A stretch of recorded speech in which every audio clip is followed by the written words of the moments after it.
Pessoal, então a gente já está gravando o nosso Tira Dúvidas para que aquelas pessoas que não consigam vir hoje à noite, elas consigam ter acesso às perguntas, deixa eu permitir aqui, as respostas de tudo que a gente vai conversar aqui essa noite, tá?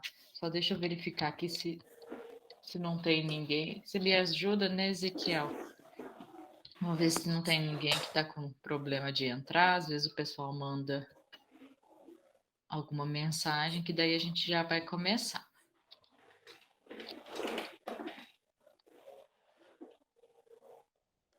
A pessoa que está com dificuldade, só um minuto.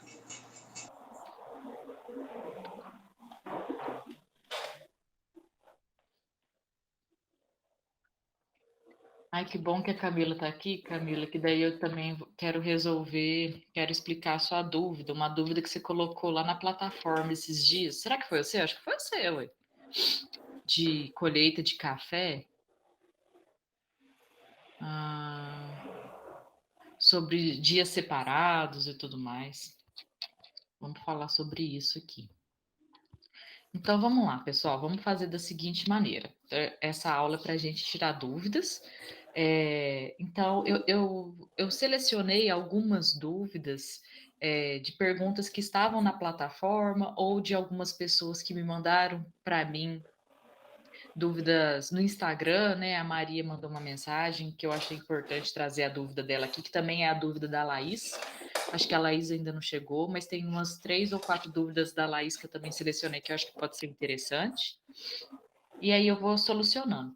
E fiquem à vontade, vamos tentar manter todos os microfones desligados para a gente não ter interferência. O vídeo, vocês podem manter ligado ou desligado, fiquem à vontade. Só deixa claro que a reunião está sendo gravada, então pode ser que a imagem de vocês apareça para outras pessoas. E com relação ao microfone, deixa ligado. Se você quiser perguntar alguma coisa, pode me interromper, não tem problema nenhum. Aqui é um tirar dúvidas, uma coisa bem formal, bem tranquila, tá? É, ou se quiser também, levanta a mão. Se quiser falar no chat, manda no chat. O Ezequiel vai me ajudando a administrar as perguntas no chat e a gente vai solucionando, tá bom? Ah, então, eu vou começar com a pergunta da Maria Cristina, que a gente estava conversando a respeito da calibração dos medidores de umidade, não era isso, Maria? Ótimo. Então, vamos falar sobre isso. E também foi deixa eu permitir que tem gente pedindo para entrar. E essa também foi uma dúvida da Laís. A Laís, ela sempre está em todas, hoje ela não pode vir. Mas ela virou para mim e falou assim: Uai, Gisele, depois daquela sua dúvida, eu não sabia que calibrava determinador de umidade. Olha que legal, né? Então a gente tem que ficar muito atento a isso, porque de fato, nós temos que calibrar o determinador de umidade, o medidor de umidade, todo início de safra. Existem medidores de umidade que eles são mais antigos, muito antigos, e o pessoal de empresas não está mais calibrando esses muito antigos, porque eles são tão antigos que a maneira que eles avaliam a umidade já está um pouco ultrapassada e a gente não consegue fazer uma boa calibração, manter esses equipamentos bem aferidos. Ó, eu vou falar daqueles que eu tenho mais contato. Então, assim, o equipamento que eu mais utilizo, de novo, eu não vendo equipamento nenhum, eu não tenho viés com nenhuma empresa, mas o equipamento que eu sempre falo é o Gerraca. Gerraca, o G600i, e a cada ano que passa eles vão melhorando ainda mais o equipamento. Sim, é um equipamento caro, eu sei.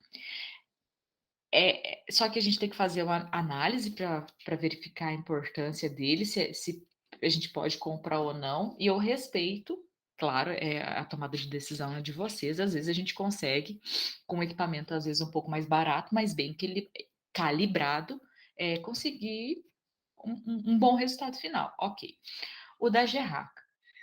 E isso é muito importante também para todos os cafeicultores que usam medidor de umidade e principalmente para aqueles que são certificados. A certificação, principalmente a Rainforest e a UTZ, exige do cafeicultor a calibração anual.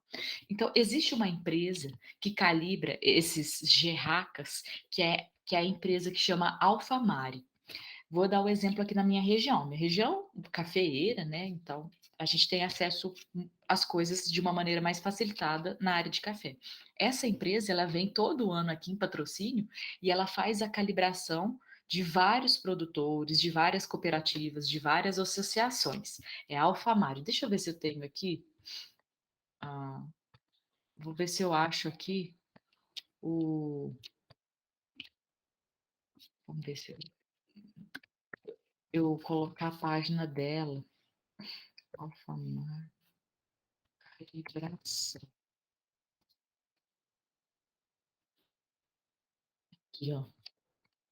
É uma empresa do Sul, mas ela tem técnicos em várias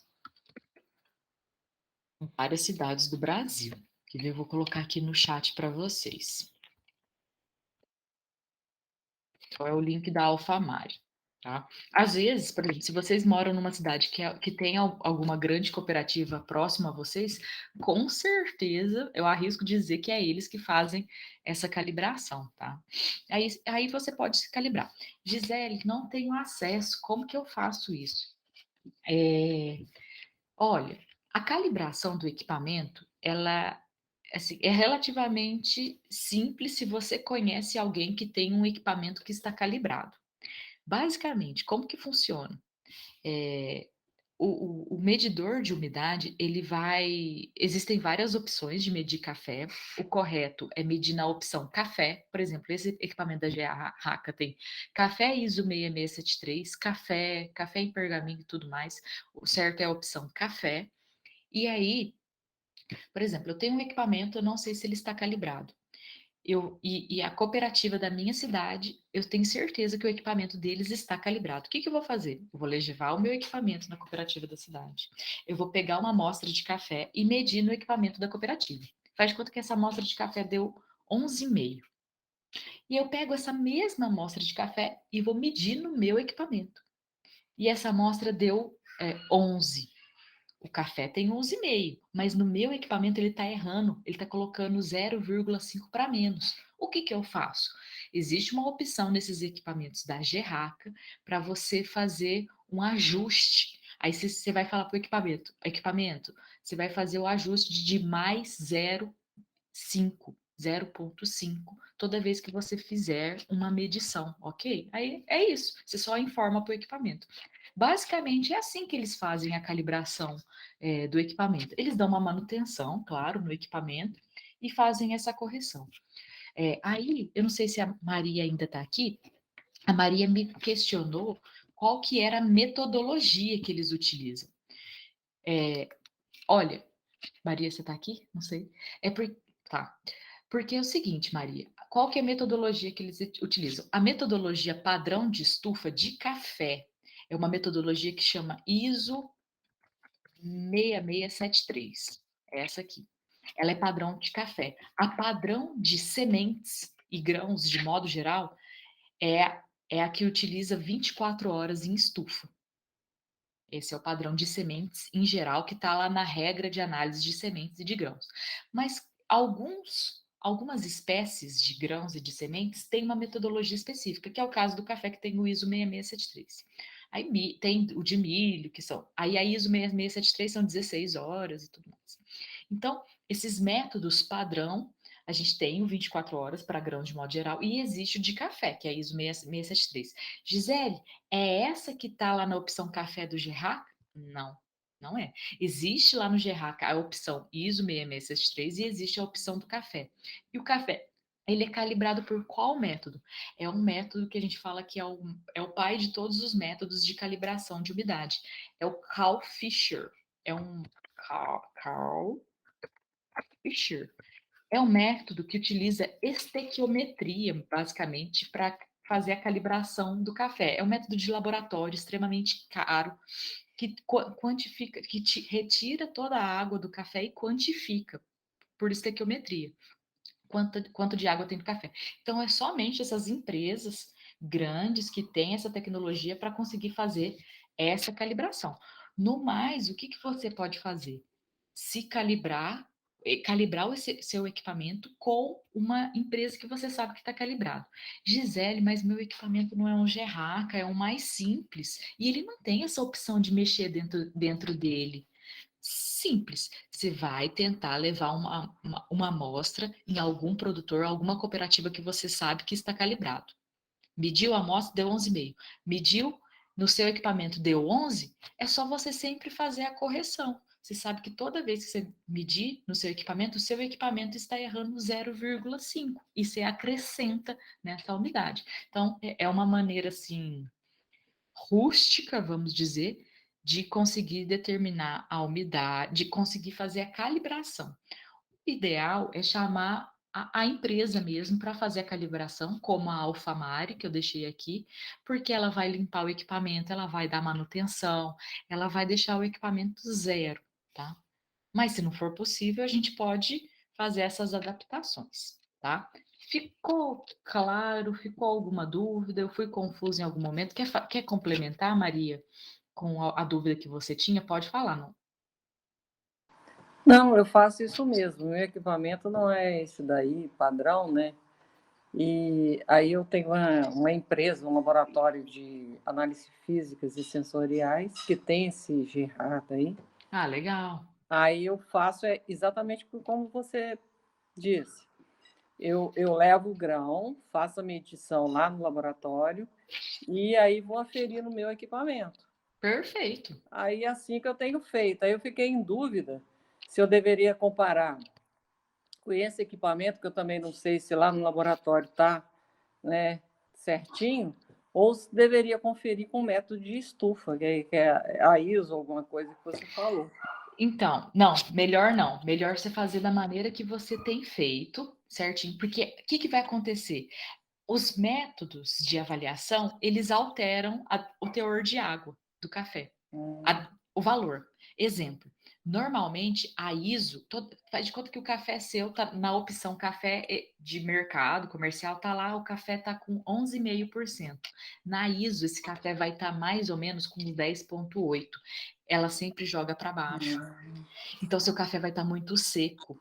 Gisele, mas é a referência para café. Gente, eu vou falar uma coisa para vocês. É extremamente complexo essa questão de umidade, de medição de umidade. Na ISO, o café fica muito seco. Se eu secar ele pela ISO e deixar ele com 11% pela ISO, provavelmente ele vai estar mais seco do que comumente a gente já seca. Deu para entender, Maria? Não sei se está confuso. Não, certo. Ela é uma metodologia que ela tira muita água, e acaba que ele pesa essa água e quantifica como se fosse matéria seca. Mas é uma metodologia. Existem diferenças entre as metodologias. Então, a gente não usa a ISO, nem o padrão da estufa, porque normalmente eles tiram mais água. Ok.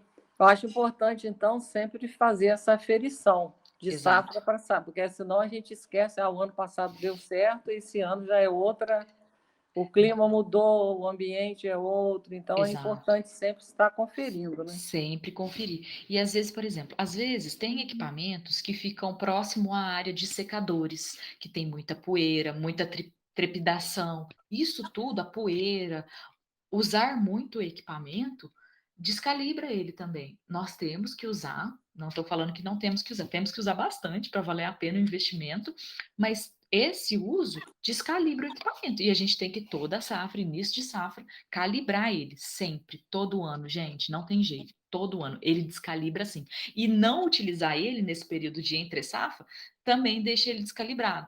Então, por isso que a gente sempre tem que estar com ele bem aferido. Perfeito, Maria, é isso mesmo que você está certinha, do jeito que você faz. Obrigada. Ótimo. Vamos lá. Deixa eu ver aqui uma outra pergunta. Peraí que tem gente entrando.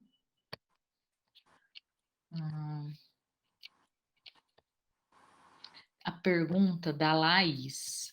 Teve uma pergunta, eu não lembro de quem fez essa pergunta na semana passada, também foi lá na plataforma da Hotmart. E eu deixo aqui um recado. Pessoal, se vocês estão com dificuldade de entrar na plataforma da Hotmart, é só falar com a gente, né? Eu consigo ver o progresso de cada aluno na plataforma da Hotmart.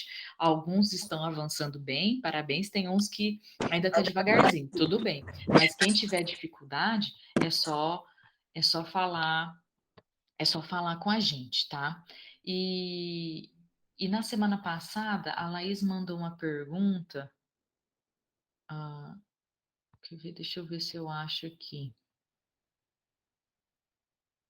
Hum, não, não foi a Laís, não. Não lembro quem exatamente foi.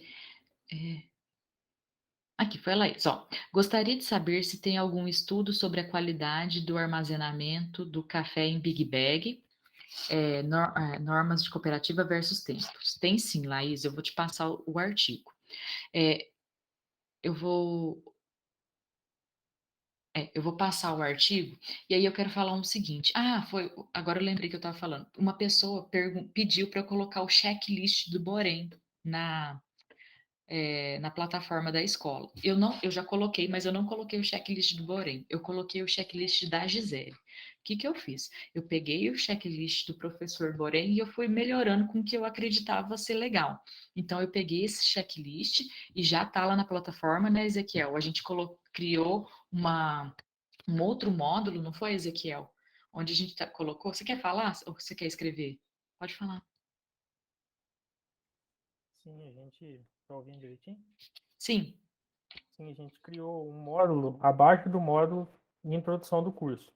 Ele não tem vídeo, só tá o PDF, na verdade o Word, né? Só tá o Word para ser baixado. Aí ele tá todo o roteiro para vocês fazendo o checklist de acordo com o que for correndo aí a parte de pós-colheita. Aí é só, aí ao entrar na plataforma da Hotmart, vocês vão abaixo do módulo de introdução. Ele é logo um dos primeiros módulos ali. E já baixa esse checklist para vocês acompanhar na hora da safra. Ótimo, muito obrigada, Ezequiel. Pessoal, o que que é esse checklist? É como se fosse um roteiro de verificação se você está fazendo as recomendações de maneira adequada. Isso serve para você criar um controle de qualidade na sua propriedade, para você verificar se as ações estão sendo de acordo com aquilo que a gente recomenda aqui na escola, tá?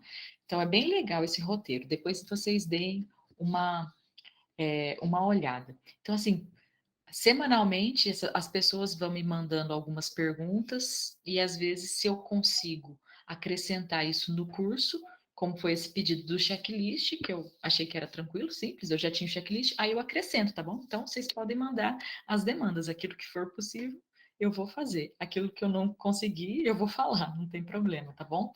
E aí, a Laís fez essa pergunta falando se tem mais estudos científicos, né? Ela é uma menina muito acadêmica, ela gosta de entender de estudos científicos, e eu resolvi criar um outro módulo, tá, Ezequiel? Já fica registrado aqui para você me ajudar, com tipo uma biblioteca de estudos científicos que a gente tem sobre as três etapas da pós-colheita do café: processamento, secagem e armazenamento. Eu vou criar essa biblioteca, eu vou segmentar nessas três áreas e talvez em sub-áreas, como por exemplo fermentação, e vou colocar lá esses artigos. Já foi a demanda de algum aluno há um tempo atrás que me falou isso, e agora com a Laís eu falei assim, não, preciso fazer isso, porque daí eu dou mais suporte para vocês. Eu já havia colocado o estudo de armazenamento, eu não lembro se eu tinha colocado minha tese, algum artigo, mas agora eu quero criar essa biblioteca para vocês também, tá bom? Eu acho que vai ser bastante interessante. Vamos lá. Aí, deixa eu aproveitar e falar a dúvida da Camila. Espero que a Camila ainda esteja aí. A dúvida da Camila veio um texto bem grande, eu vou ler e a gente vai tentar, e eu vou tentar responder aos pouquinhos, ó. Gisele, é sobre secagem, essa dúvida dela, sobre o módulo de secagem. Ela mandou assim, deixa eu permitir. Gisele, estou pensando na logística de colheita e estou com algumas dúvidas. O café de cada dia deve secar separado, mesmo que seja do mesmo talhão? Essa pergunta é ótima, gente. Aí ela complementa. O fato é que nós temos poucos banhadores de café. Na colheita tradicional, juntava café de vários dias. Ficava às vezes na roça, ensacado por 3 dias e depois descia para o terreiro e juntava tudo. Agora vamos descer diariamente. Maravilhoso, Camila. Descer diariamente já é maravilhoso. Mas aí temos que vamos ter vários lotinhos por dias de vários talhões.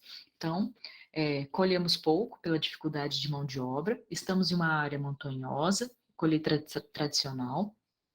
Penso que talvez a melhor estratégia seja colher com a mãozinha e tal. Deixa eu ver aqui. Então, a dúvida basicamente dela é justamente essa. Eu estou colhendo um café do mesmo talhão. Eu tenho que fazer todo dia um lotinho no terreiro? Não, gente, não. Mas quer dizer que eu posso jogar um café em cima do outro? Por exemplo, eu colhi café. Vamos lá, vou explicar que isso daqui é muito importante. Eu colhi café segunda, coloquei no terreiro, terça e quarta. Eu vou colher esse café e vou colocar um em cima do outro? Não. Você vai colocar eles pareados, Camila, o lote um ao lado do outro. No primeiro momento, você não vai juntar, mas você vai juntar eles daqui uns 4, 5 dias de secagem. É como se fosse assim. Você vai colher café segunda, coloca no terreiro. Terça, coloca no terreiro. Quarta, coloca no terreiro. Isso eu estou falando para o café natural, tá bom? Ótimo. E aí, qual que é a estratégia? A estratégia é retardar a secagem do café da segunda-feira um pouco e acelerar a secagem do café da quarta-feira para que lá na sexta-feira ou no sábado você una os 3 lotes de café. Então, o máximo que a gente une lote de café, Camila, logo que foi no início da secagem, é colheita de até 3 dias. Por que no início da secagem? Porque quando o café está lá no final da secagem, aí você pode unir mais lotes, não tem problema. Mas no início da secagem é no máximo 3 dias, que a gente recomenda, tá? Então, essa é a estratégia. Gisele, como que eu vou fazer isso? Gente, bom senso. O café da lá da segunda-feira, você deixa ele grão a grão, mas você tenta engrossar ele mais rapidamente. O café da terça-feira, você vai deixar ele mais grão a grão, grão a grão, eu digo grão a grão, mas camada mais fina, tá? Não vou falar grão a grão, porque tem regiões que é tão seco que nem começa com grão a grão, já começa mais grosso.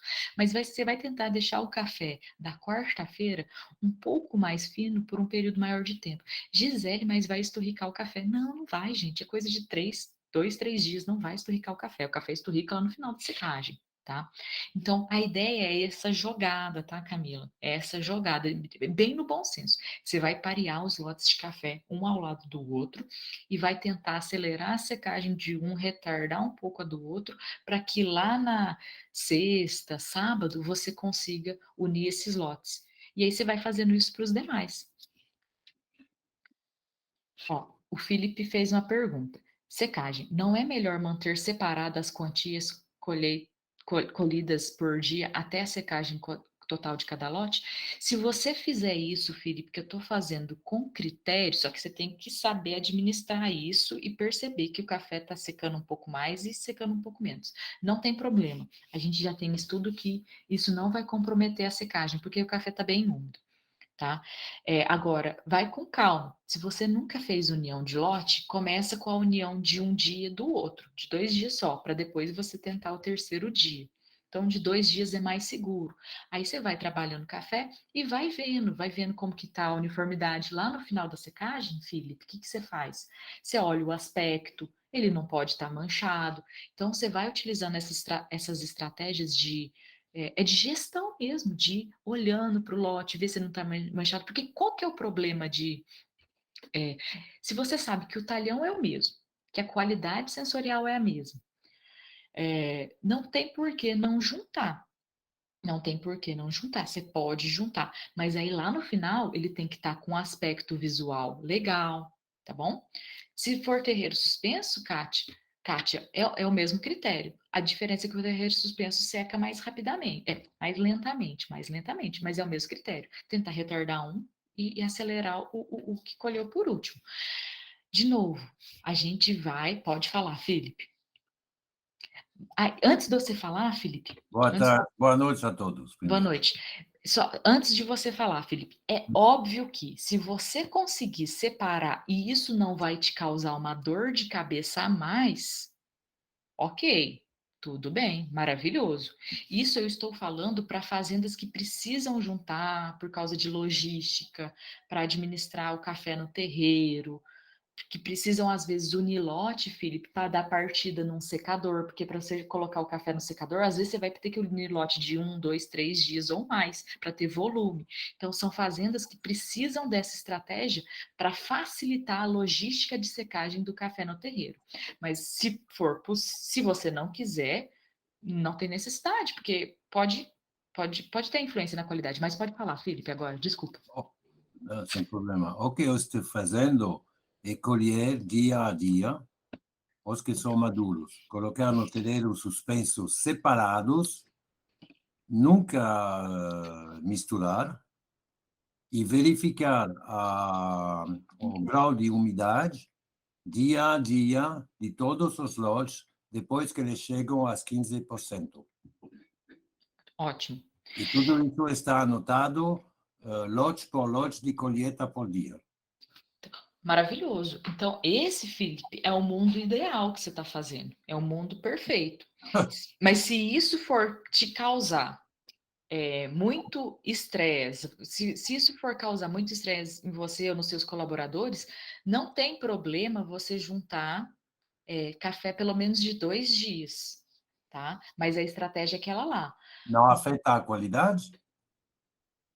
Se for o mesmo talhão, Sim. se for do mesmo talhão e você sabe que a qualidade é próxima, não vai afetar. Não vai afetar tão drasticamente assim, não. Bom, Com critério. eu estava trabalhando excessivamente. Então, a ideia é não desgastar tanto vocês. Não desgastar tanto vocês. Não precisa disso. Mas, de novo, observa. Observa se a hora que você une lotes, se o visual, o café não está ficando manchado. Porque café manchado é sinônimo, é lote que foi unido sem critério. Então, tenta começar a tomar esses cuidados. Não une 3 dias, une 2, que eu acho que já vai começar a te ajudar. Ok. Ok? Obrigado. Nada, as ordens. Então, a Kátia já respondi também. Ô, E aí... Gisele. Oi, pode falar, Cláudio. Cláudio, tudo bem? Boa noite. Graças a Deus. Eu cheguei agora meio atrasado, mas é assim, pegando um gancho aí na questão da secagem. A maneira que a gente faz lá no sítio. Eu tenho terreirão suspenso e o de tijolo. Então, a gente faz da seguinte forma: colhe na semana e eu vou engrossando no terreiro suspenso, misturando, tá? Não tão grosso também, né? Porque o suspenso ele tem a ventilação por baixo e por cima, né? Então dificilmente ele vai arder. Ele vai. Aí no final da semana a gente vai fazendo a mistura durante a semana. Aí na próxima semana a gente tira aquele, vai para o tijolo e volta colhendo, enchendo o suspenso novamente. Então você vai ter aí 4, 5 dias de colheita. Tô errado ou tô certo? Não, ó, o que acontece? A partir de... se você joga um café em cima do outro, um café que está úmido, em cima do que está mais seco, você vai ter uma... Se for isso que eu estou entendendo, tá? Se for isso que está acontecendo, você vai ter uma desuniformidade de secagem, sim. Certo, mas é igual eu falei. Nesses dias todos eles vão sendo misturados. Ele está sendo misturado. Porém, está num terreiro suspenso e uma camada um pouco mais grossa. Não para dar uma secagem rápida nessa primeira Agora eu semana. entendi. Entendeu? Agora eu entendi a lógica. Tem um Isso. pouco mais de lógica. Tem um pouco mais de lógica, porque você está segurando a secagem de todos, né? Você está tentando segurar a secagem de todos. Mas, Correto. perfeito. Então, desde que tudo na pós-colheita, gente, é gestão de risco. Gestão de risco. Eu estou te falando, Cláudio, que misturar lotes atrás de 3 dias é possível de fazer lotes atrás de 3 dias com esse critério. Com esse critério. A partir do momento que você faz isso que você está fazendo, você está aumentando um pouco o risco de acontecer algum problema. Não quer dizer que vai dar problema, mas você está aumentando o risco. Por quê? Porque o café da segunda-feira, mesmo que está em camada mais grossa, ele vai estar mais seco do que o café da sexta-feira. E esse café da segunda-feira, por estar com uma camada mais grossa, ele tem um risco maior de ter uma desuniformidade. Esse lote tem um risco maior de ter uma desuniformidade de secagem, mesmo que um pouco menor, porque você está deixando em camada mais grossa, mas existe um risco de fermentar, seja positivo ou seja negativo. É risco, não estou falando. Assim como investimento, gente. Tem investimento que o risco é alto, mas às vezes o retorno pode ser alto também. Tem investimento que o risco é baixo, às vezes o retorno é baixo, tá?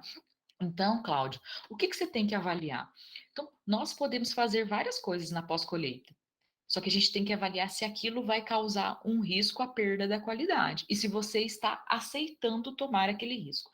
Se você tem feito isso ao longo do tempo e você tem percebido que os seus cafés não fermentam negativamente, que você não tem desuniformidade de secagem no final no final da secagem, quando você vai comercializar o café, o aspecto dos grãos crus do seu café não está manchado, está normal, o comprador não te penaliza. Se você percebe que não tem grãos ao longo do armazenamento do seu café que estão ficando brancos mais rapidamente, porque se isso acontece, é porque tem café mais úmido ali. E se você não percebe que o seu lote de café está com uma catação muito alta, porque os cafés mais secos vão dar uma catação muito alta. Então, se você está, vamos dizer assim, casando o manejo que você está fazendo com a avaliação da qualidade física e sensorial do café, e está ok, você não está perdendo qualidade nem fisicamente e nem sensorialmente, ok o manejo que você está fazendo. Mas é um manejo de risco. Deu para entender? Não estou falando em coisa certa ou coisa errada. Dependendo da região, sua é uma região de baixo risco e que está conferindo, às vezes, até uma leve fermentação positiva, e seu café está ficando até melhor. Deu para entender? Não, entendi. É só a questão aí que foi falado aí, a questão o Philips falou aí, a questão de separando os lotinhos pequenos, né? Eu falei, será que eu estou fazendo errado? Porque eu faço dessa forma, né? Aí você joga todo esse café no terreiro de concreto, né? Que meu lá é tijolinho, aí dá uma secagem perfeita, uniforme no caso, né? Tá. Ô, Cláudio, você que está em São Sebastião do Paraíso, me lembra? Não. Qual que é a sua região, Cláudio? Oi, Gisele, desculpa, eu desliguei aqui. Eu estou em Cianorte. Rapaz, Paraná. Isso. Verdade, eu sei, Cláudio. Oh, eu tenho tanto aluno, Cláudio. Eu devo ter uns 4 ou 5 que eu me Ah, lembro é? aqui Um dessa monte de turma. Tem xará aí. um monte de xará, de verdade. Mas, o Cláudio, então, aí você tem que justamente fazer essa avaliação. É uma secagem, a secagem que você está fazendo é uma secagem de risco de ter fermentação e de risco de ter desuniformidade, do café ficar manchado no final. Se isso não está acontecendo, se você não está sendo penalizado na sua saca por isso, ok, mas tem um risco, tem um risco.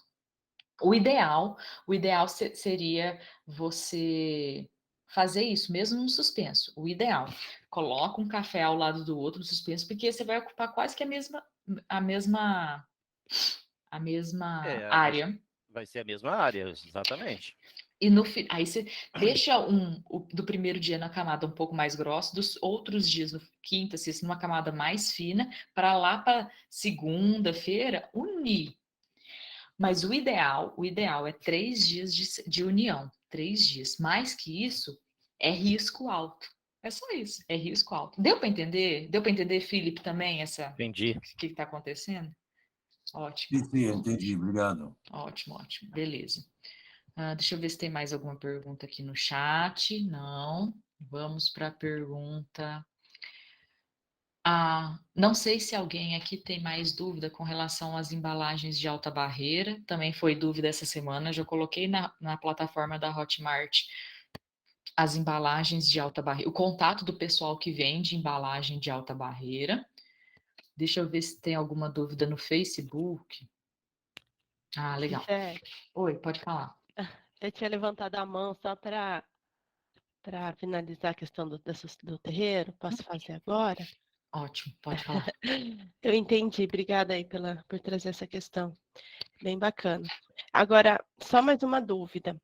No caso, se eu demoro muito para colher um talhão, né? Vamos supor que eu demore mais de um mês para finalizar aquele talhão. Eu posso ir juntando tudo no final? É melhor que eu junte no final, então. Essa parte do Entendi. separar os talhõezinhos no terreiro, eu acho que é bacana, acho que dá para fazer. Talvez seja uma alternativa para facilitar ali, né? Mas às vezes a gente demora muito para finalizar, né? Ok. Ótima dúvida. E depois tem uma outra parte da dúvida sua aqui na plataforma que eu não respondi. Mas vamos lá, com isso que você falou. Camila, o ideal, o melhor dos mundos é de 3 dias. Tem produtor que eu atento que faz com 4 dias e não compromete a qualidade? Ok, de novo, só vai aumentar um pouco o risco. Se você conseguir juntar lá no final, por exemplo, faz de conta que então você vai ter, sei lá, 10 lotes de café, do mesmo talhão, um mês secando café, 10 lotes.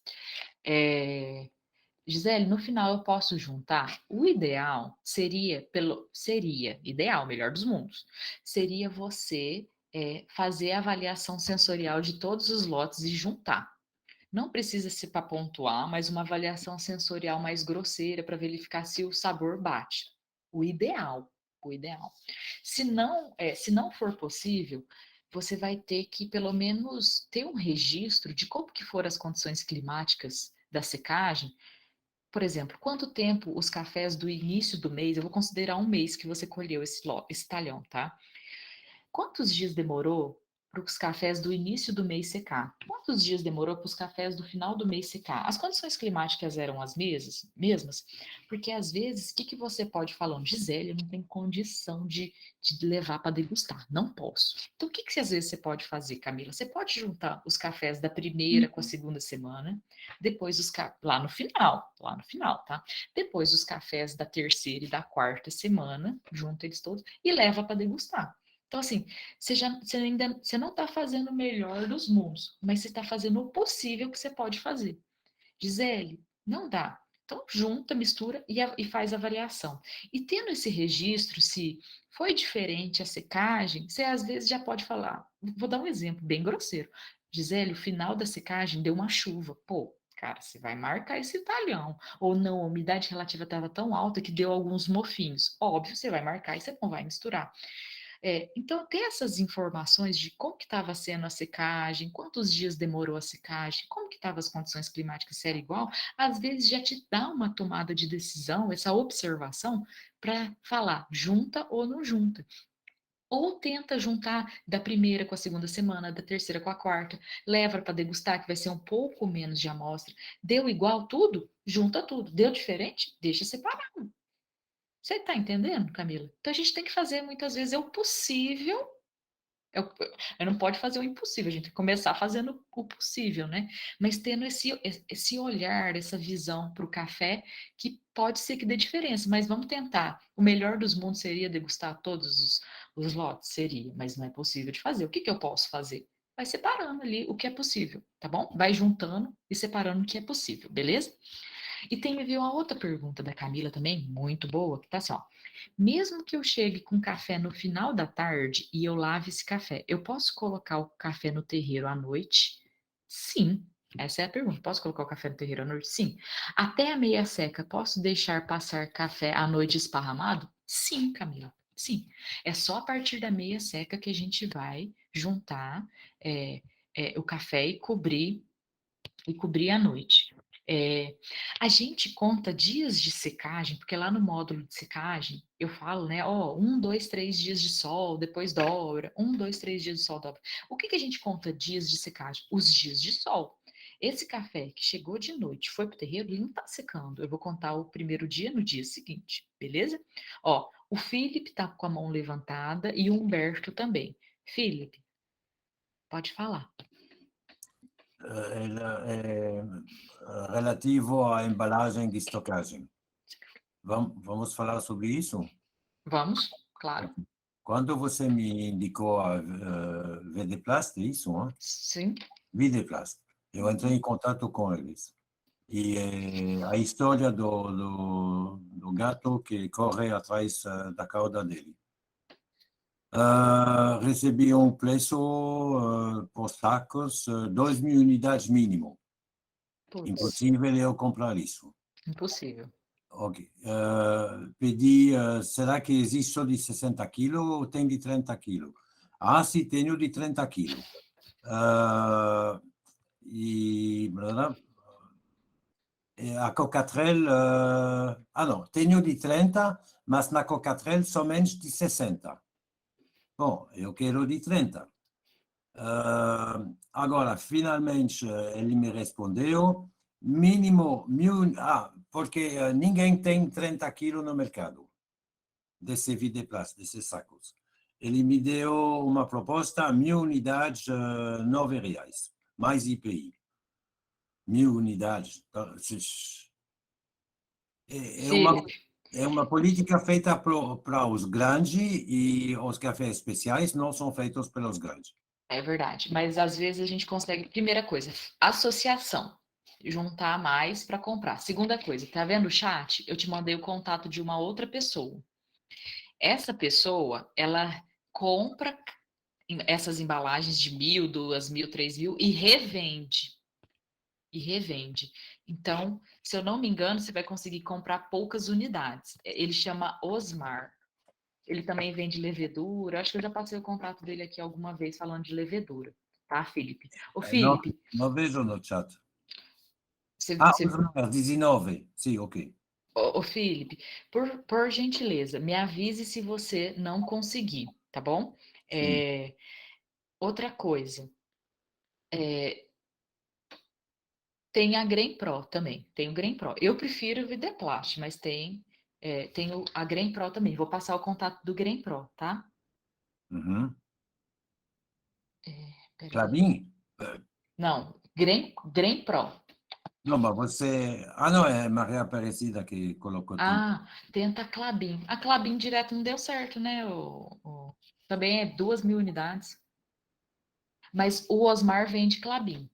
O Osmar vende Clabin. Osmar não vende Videplast? Eu acho que vende também.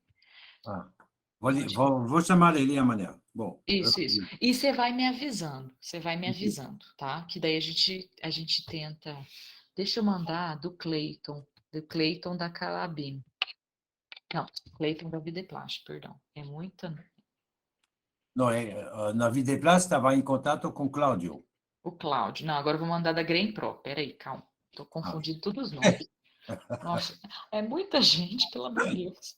E tem um pessoal da Oxifree, só que a Oxifree também é a mesma coisa, é 1.000 unidades no mínimo. Eu não entendo esse povo. Por quê, né? Por que eles não vendem mesmo? Entre nós, que somos especiais todos, não dá para se juntar e comprar 1.000 unidades ou 2.000 unidades e fazer uma repartição? O que o Felipe está falando é maravilhoso, gente. Se alguém quiser fazer um grupo, o problema é que às vezes vocês estão longe um do outro, né, Felipe? Mas às vezes vocês podem tentar 41. Gente, eu vou comprar. Eu vou comprar e distribuir para vocês. Exatamente. Eu acho que eu vou ter que fazer isso. Então, calma, vamos fazer isso. Vocês vão tentar, senão eu faço isso, pode ser? Ok. Para Beleza. mim é ok, eu concordo. Ótimo. Então, o que a gente vai fazer? A gente vai tentar. Eu chamo esse pessoal amanhã, amanhã ou depois da manhã, porque vamos ver que eles não estão presentes, e do resultado das conversas até fim da semana, início da semana que vem. Ótimo. Olha, a Maria Aparecida está falando uma informação legal que eu Obrigado, nunca ouvi Gi. falar. As ordens. Ela está falando uma informação legal que eu nunca ouvi falar. Que ela comprou Clabin for You no Mercado Livre e deu certo, né, Maria? Olha, manda esse link aí pra gente. Põe aí. Mas foi uma luta, 20 unidades no Mercado Livre. Fiquem atentos com falsificações, gente. por gentileza, toma muito cuidado com falsificações, porque as embalagens falsas, nós já fizemos testes com as embalagens falsas, elas são uma porcaria.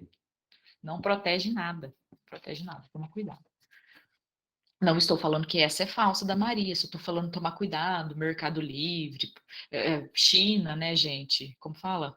Esses mercados da China aí que vem, tomar cuidado, tá bom? Mas a ideia do Felipe é legal, a gente está falando de comprar para todo mundo distribuir. Então, às vezes, eu posso fazer isso, eu posso comprar 1.000 e distribuir para os meus alunos, eu verifico a viabilidade econômica disso, repasso para vocês. Eu acho que pode dar certo, viu, gente? Tem muito aluno procurando, eu acho que pode dar certo, tá? Eu vou conversar a gente vai conversando. Eu vou conversar com o pessoal da Oxifree também, pode ficar tranquilo. Mais uma dúvida. Desculpe para fechar essa conversa. Minha posição tem de comprar o melhor do melhor, sem discussão. Então, se eu estudo, eu falo Videplast, ponto é Videplast. Eu não quero Green Pro, não quero Klabin, não quero nada. Só Videplast. Exato, eu E também. a empresa aqui deveria só querer o melhor do melhor. Não Exato. importa o custo. Exato. Só um detalhe, eu vou fazer um estudo, perfeito, Videplast. Eu vou fazer um estudo agora com a Oxifree. A Oxifree, quem me falou dela foi um exportador de café para o Japão, que é um dos mercados mais exigentes do mundo. O Japão estava reclamando demais do café do Brasil, que estava chegando com a qualidade péssima, porque ele estava ganhando umidade ao longo do transporte no navio. E aí a Oxifree fez essa embalagem, que dizem que é a melhor do mercado e tudo mais. Eu estou em conversa com o pessoal da Oxifree para a gente fazer um estudo, e pelo que eles já me mostraram da embalagem, as proteções, os testes que são feitos de taxa de permeabilidade a vapor e a gases, ela realmente é uma embalagem fantástica. Eu ainda não comprovei cientificamente, logo vou comprovar. Mas eu acho que dá, eu acho que é uma legal. Mas a Videplast não tem erro. Essa não tem erro. Aí realmente tem que ser o melhor do melhor, como o Felipe falou, porque, gente, armazenamento de café, você imagina, você faz tudo perfeito, chega no armazenamento, você coloca sacaria, que eu vejo muitos produtores colocar falsificada, não vai dar certo, não vai dar certo. Vai perder a qualidade muito rapidamente. Felipe, obrigado pelas considerações. A gente vai fazer o melhor para vocês. Podem ficar tranquilos que eu vou ajudá-los nisso. Vamos lá.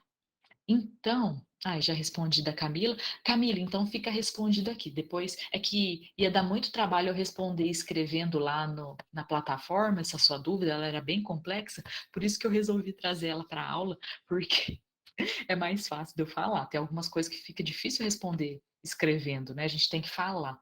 Pessoal, mais dúvidas? Humberto, cadê? Humberto, vamos lá, meu campeão de perguntas excelentes. Boa noite, Gisele. Boa noite, pessoal. Tudo bem, né? Boa noite. Então, a dúvida hoje é rapidinha. É do fungo Cladosporium. O que que você me fala dele? Tem algum lugar que a gente compra para poder aplicar na lavoura? Esse lugar mais úmido, nossa? Ótima pergunta. Pessoal, eu vou contextualizar a pergunta do Humberto e depois eu vou te responder, tá bom, Humberto? Existem fungos que produzem mofo, e existem fungos do bem e do mal. Então, tem alguns fungos como Penicillium, do gênero Penicillium, Aspergillus e Fusarium.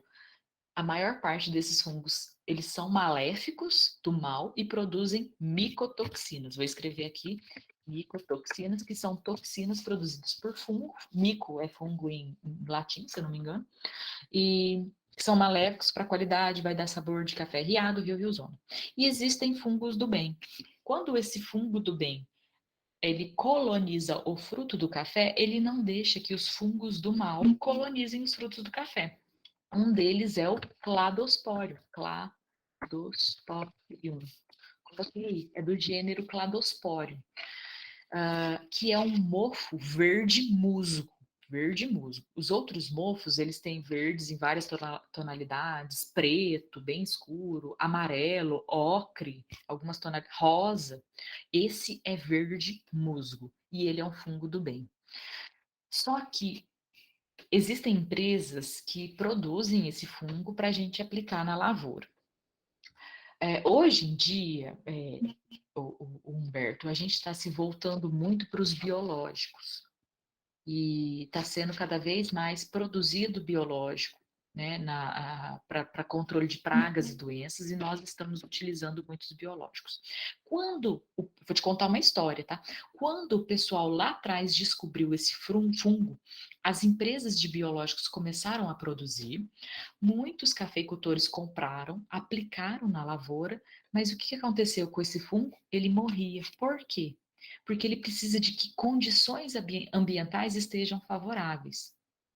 Esse fungo ele aparece espontaneamente em algumas regiões. E tem região que, como não tem a condição para ele aparecer, se você aplica, ele morre quase que momentaneamente. Só que nós estamos evoluindo, isso há 10, 15 anos atrás, tá? Que eu estou contando essas histórias. Só que nós estamos evoluindo na produção de biológicos e na tecnologia de aplicação. Porque antigamente o pessoal não sabia que, pô, é um bichinho, é um ser vivo, você não pode aplicar ele no sol. Você tem que aplicar ele numa condição mais úmida, tem que tomar cuidado, tem que tomar cuidado com a regulagem do pulverizador. Então, o que eu estou te falando é o seguinte: converse com as empresas, que se você estiver em conversa, a gente pode conversar mais a respeito disso. É um produto complexo de aplicação, é um produto que foi muito falado para ser aplicado em regiões críticas, beira de represa, regiões úmidas, para justamente proteger o fruto para não ser atacado pelos fungos do mal, só que a aplicação dele tem que ser perfeita e tem que ter condição ambiental para ele desenvolver. Você entendeu? É polêmico, como qualquer controle biológico. Ele não chega a ser um controle, mas ele é biológico. Ele evita a proliferação dos ruins. Então, o que a Gisele acredita, o Humberto? Esse fungo, até pouco tempo atrás, ele foi meio que deixado de lado. O pessoal falou, não, isso não dá certo, precisa ter condições ambientais. Só que nós estamos evoluindo na tecnologia dos biológicos e eu acredito que já tenham empresas, talvez, que já tenha isso melhor trabalhado, melhor estruturado, talvez mais estudos científicos, que talvez vale a pena fazer testes na sua propriedade, testes. Então não começa com muito, tenta fazer um teste com uma lavoura. Eu vi que o Rodrigo falou para você, né? E Isso. O Rodrigo é um cara da Stoller, que ele é um consultor de café fantástico. Então se o Rodrigo, que ele é muito atual, mais do que eu em termos de lavoura, tá falando disso, então é para a gente pelo menos ouvi-lo. Uhum. E Você tem faça o algum teste. contato? Você tem algum contato assim de alguma empresa de Hum, biológico? não, mas eu posso procurar. O Rodrigo falou qual, esse daí, do cladospório? Ele não, ele também falou que tinha lavouras lá na Bahia que eles aplicaram, mas ele também não soube nenhum contato específico assim, não. Tá. Tinha uma biofábrica lá na UFLA que estava produzindo com a professora doutora Sara Chalfun. Ela aposentou. Eu vou procurar, eu vou verificar se eu consigo algum contato. Aí você me cobra, tá bom? Pode ser? Show de bola, obrigado. Então, tá bom. As ordens. Ó, Kátia tá perguntando uma coisa aqui. Queria fazer uma pergunta sobre se verificar o Brix do fruto do café e separar o talhão por diferença de doçura para fazer diferença ou se isso não vai influenciar. Vamos lá. Kátia, o que a gente tem que entender é que o Brix, ele não mede doçura. Ele não mede doçura. O Brix, ele mede o que é o grau Brix? O grau Brix é o teor de sólidos solúveis de uma solução. Sacarose, glicose, frutose são sólidos solúveis. No caso da polpa do café, do mel do café, da mucilagem do café, de 80% a 90% dos sólidos solúveis da mucilagem do café é açúcar.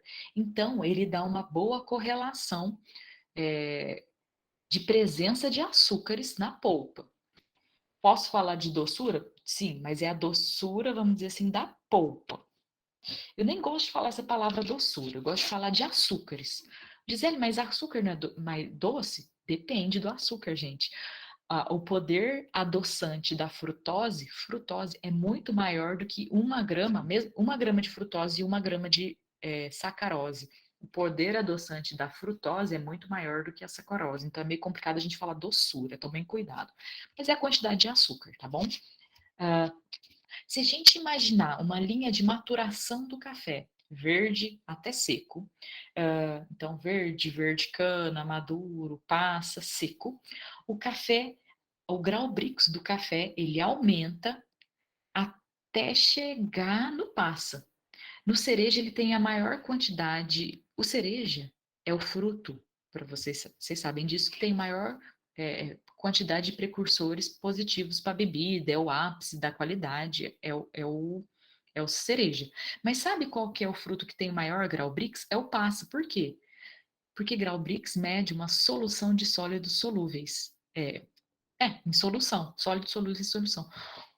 A quantidade de açúcar no cereja e no passa é a mesma. Só que tem menos água no passa, então concentra. Então o passa ele vai ter o maior grau Brix de todos. Tá? Agora, a gente não pode. Então, assim, o fruto cereja e passa, eles estão no maior grau Brix. No maior potencial para qualidade. Faz de conta que eu tenho uma variedade de café, eu vou dar um exemplo real, tá? Eu não vou lembrar exatamente o número, mas isso aconteceu. Catuai amarelo aqui em Patrocínio, cerejão, eu medi ele, estava com 24 grau Brix, 24. Numa outra região aqui de Patrocínio, só que mais alta, o mesmo café, era catuai amarelo, se não me engano, cerejão, mesmo estágio de maturação, eu medi, estava com 32. Gisele, quer dizer que esse outro que estava com 32, ele tem a melhor qualidade? Não. O grau Brix, ele não tem, entre as cultivares e entre ambientes, ele não tem correlação de dar a melhor qualidade do café. Na mesma variedade de café, na mesma lavoura, quanto maior o grau Brix, mais maduro vai estar o fruto. Só que você não pode fazer correlação. O que deu maior grau Brix, maior açúcar na polpa, vai ser o de maior qualidade, no mesmo estágio cereja? Não, isso você não pode falar. Ai, desculpa. Ai, fiquei sem água e tô tossindo. Peraí, gente, deixa eu tossir.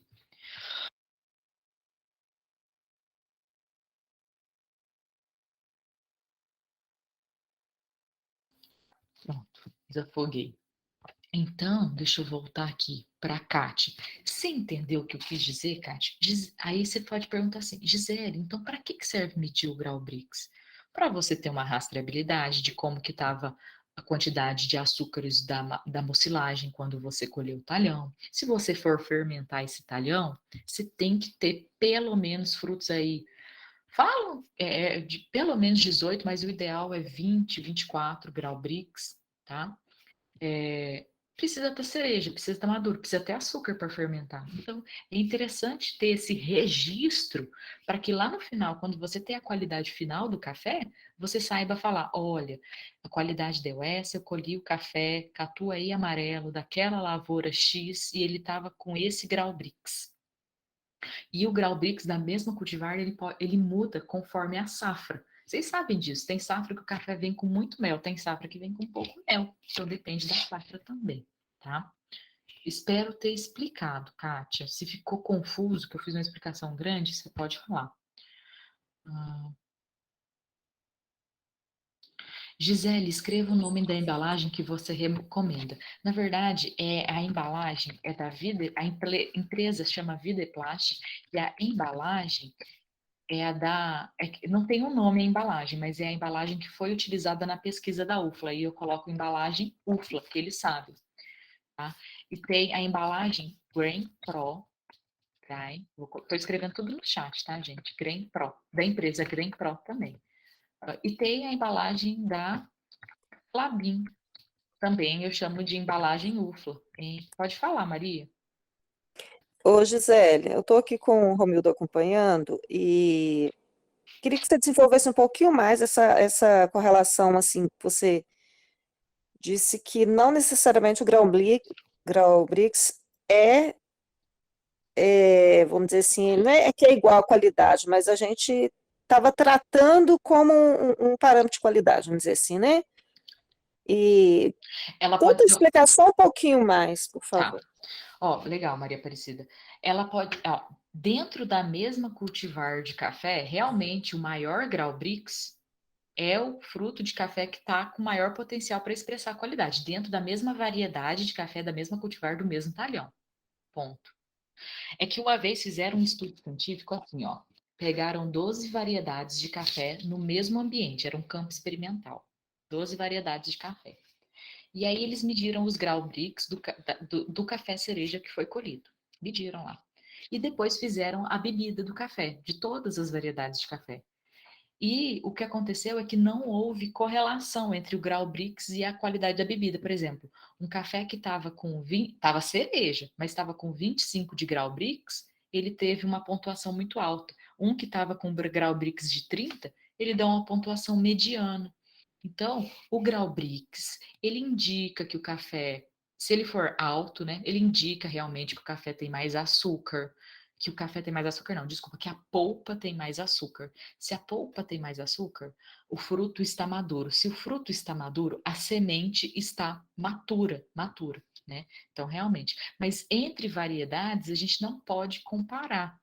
Entre variedades, falar que aquela fruta que está mais doce, que tem mais grau Brix, a gente não pode falar que, comparado com uma outra fruta que também está madura, que tem um grau Brix maior, a gente não pode falar que essa que tem mais açúcar na polpa vai dar um café de melhor qualidade. Não necessariamente, entendeu? Então, os estudos científicos nos mostraram, isso é comprovação científica, tá? Que essa correlação, ela não existe. Mas dentro da mesma cultivar de café, da mesma variedade, do mesmo talhão, o maior grau Brix indica que o fruto está maduro. E se o fruto está maduro, a semente está, o grãozinho está maturo e está no máximo de potencial para a expressão da sua qualidade. Deu para entender mais ou menos? Você quer fazer outra pergunta para tentar contextualizar? Mas, claro, buscar os frutos de maior grau Brix é o ideal para a produção de cafés especiais, sim. Ficou Ok, confuso? obrigada, José. Mas assim, se você quiser trazer uma... Eu estou falando aqui, eu estou trazendo dados científicos, né, respaldado em artigo científico. Se você... Mas pode ser, ó, pode ser que aquele café que deu maior grau Brix, ele tenha bebido melhor também? Pode acontecer. Eu estou falando que isso pode uma vez ou outra acontecer, mas vez ou outra pode não acontecer. Não é uma regra, entendeu? Na natureza não vai existir essa regra. Pode ser que vez ou outra aconteça, mas pode ser que vez ou outra não aconteça. Deu para entender? Deu e estou refletindo aqui. Nós mesmos vivemos essa situação no primeiro ano, quando a gente estava fazendo, um lote que tinha muitos passes, que estava muito cheiroso, grau Brix alto. Chegou no final, na verdade, aquele que deu, que acabou sendo o microlote lá de 90 pontos, é o que tinha mais cereja. E Tá não tinha vendo? passa nenhum. Então, aí confirma, né? Então, O que você está tá vendo? colocando. Tem vez ou outra que pode bater, mas vez ou outra não vai bater. Entendeu? Ele é um indicativo legal para qualidade, mas ele não determina a qualidade. Basicamente é isso. Vamos lá. Ah,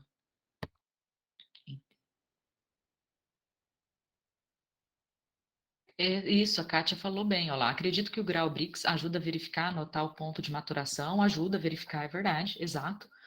Mas o processo de pós-colheita é muito importante. Sim, você imagina, por exemplo, até mesmo depois se você for fazer um cereja descascado. Poxa, se não café cereja descascado sem mel ia ser sempre de pior qualidade. Isso não é uma verdade. Tem café cerejas descascados sem mel que são finíssimos, de qualidade excepcional. Se não sempre o café natural, com casca, com muito mel, ia ser o café de melhor qualidade. E não é isso. E isso não é uma regra. A gente está trabalhando com a natureza. Isso não é uma regra. Às vezes pode ser que sim, às vezes pode ser que não. Beleza? Mais alguma dúvida, pessoal? Maria Aparecida está com a mão levantada. Eu não sei se ela quer falar mais ou se já falou. Ah, beleza, Maria. Pessoal, mais alguma dúvida? Estamos tranquilos? Ó, o que eu vou propor para vocês? Na nossa... a gente marcou, né, essa aula de dúvidas hoje. Humberto, pode falar, pode falar. Ô, ô Gisele, Oi. quando fala meia seca, é 25 para abaixo? Depende. Meia seca do café natural, 30 para baixo. Meia seca do cereja descascada, de cereja descascado, 25 para baixo. Boa pergunta. Show de bola. O pessoal, o seguinte, o que eu havia programado para esta semana. Eu vou tentar mandar meio que uma programação de aulas e de compradores de café e de aulão de dúvidas. Vou tentar sempre mandar na sexta-feira, com uma semana de antecedência para vocês se organizarem. Então, essa semana, hoje, nosso encontro de dúvidas. Na quinta-feira, o encontro com o comprador de café, que vai ser a Silvana da esquina de Minas, que é fantástica, uma menina fantástica. E aí eu queria propor o seguinte: nesta quinta-feira e nessa sexta-feira, eu ainda tenho vaga para aquelas pessoas que ainda não fizeram a mentoria online, tá? Eu sei que tem algumas pessoas que estão aguardando mais próximo à colheita fazer a mentoria online. Ok, não tem problema, vamos aguardando. Mas para aquelas pessoas que já querem fazer, eu tenho disponível quinta e sexta de manhã, tá bom? E aí eu queria, assim, eu tento ser o máximo democrática possível com relação às nossas datas, e se vocês quiserem falar alguma coisa, vocês podem falar. Hoje, um outro Cláudio, que ele não está aqui, ele veio conversar comigo que ele nunca pode nas terça e na quarta. Então, por isso que eu estou tentando fazer alguns de quinta também. Então, eu vou tentar, gente, fazer umas rotacionadas aí, com os horários. Camila, como que funciona a mentoria? Gente, quando vocês fizeram as inscrições, algumas pessoas ganharam a mentoria individual, tá? A gente tem a lista de nomes, se você tem dúvida ou não, se você ganhou a mentoria individual. Daí eu faço individualmente 1 hora com a pessoa, a gente conversa, a gente tira dúvidas, as dúvidas particulares, né? Lembrei, beleza. E tem a mentoria em grupo, que daí eu gostaria que, se alguém aqui ficou na mentoria em grupo, que foram as pessoas que fizeram a inscrição na segunda-feira, né, Ezequiel, das 7 até as 9 da manhã, não lembro exatamente, depois você me Isso. ajuda, das 7 Das até as 7 9. até as 9. Perfeito. Essas pessoas ganharam a mentoria em grupo. Então, eu também vou fazer a mentoria em grupo. Se tiver alguém, e se vocês essas pessoas que ganharam mentoria em grupo podem vir conversar ou comigo, vocês têm meu WhatsApp, ou com o Ezequiel, para a gente verificar qual que seria uma data legal. Eu ia fazer uma mentoria em grupo, mas eu vou fazer uns 3 dias aí para tentar encaixar maior número de pessoas, para tentar casar os horários de vocês com os meus horários, porque eu sei que não, às vezes não dá certo para todo mundo. Então, eu vou tentar fazer uns 2, 3 grupos de mentoria, um grupo, para atender vocês, beleza? É só vir conversar com a gente que a gente vai depois organizar. Beleza, pessoal? Então é isso. O nosso aulão de dúvidas está fechado. Daqui umas 2 semanas eu devo fazer um outro aulão de dúvidas também para tirar mais dúvidas. Nessa mentoria também a gente vai tirando dúvida e eu estou à disposição de vocês. Aquelas pessoas da mentoria individual, também se quiser marcar, só entrar em contato comigo e com o Ezequiel, ok? Se tiver mais dúvidas, manda no chat, levanta a mão, senão a gente já encerra por hoje, tá bom, pessoal? Então, é isso. Muito obrigada a todos vocês que estiveram com a gente, todos que mandaram as dúvidas para a gente. Valeu, foi fantástico. Isso daqui vai ficar gravado lá na plataforma para quem perdeu, beleza? Pessoal, muito obrigada. Uma boa noite para vocês e até mais. Vou fechar aqui e parar de gravar. Até mais, gente. Obrigada, boa noite. Boa noite, Miriam. Boa noite, Boa obrigado. noite. Tchau, pessoal.